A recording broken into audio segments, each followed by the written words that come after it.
January 2018.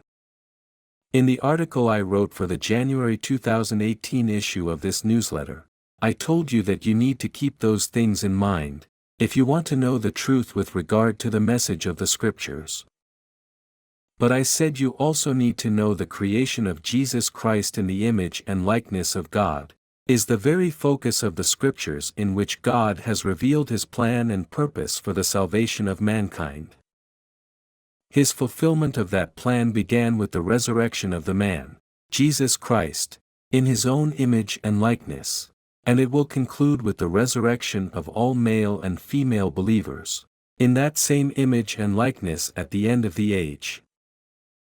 That is the truth regarding the parabolic image of the new birth, by which one becomes a child of God. But only those who believe the truth here at the end of the age will participate in that event. Everyone else will be discarded. I went back to the beginning of the biblical account of God's plan of salvation, and recounted the things you need to know and believe, if you intend to be one of those who participate in the resurrection of the righteous at the end of the age.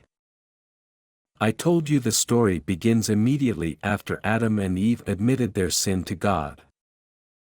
At that time, He gave them the promise that they could be created in His image and likeness, if they would merely believe the promise and hand it down as an inheritance, so that others would have opportunity to believe it as well.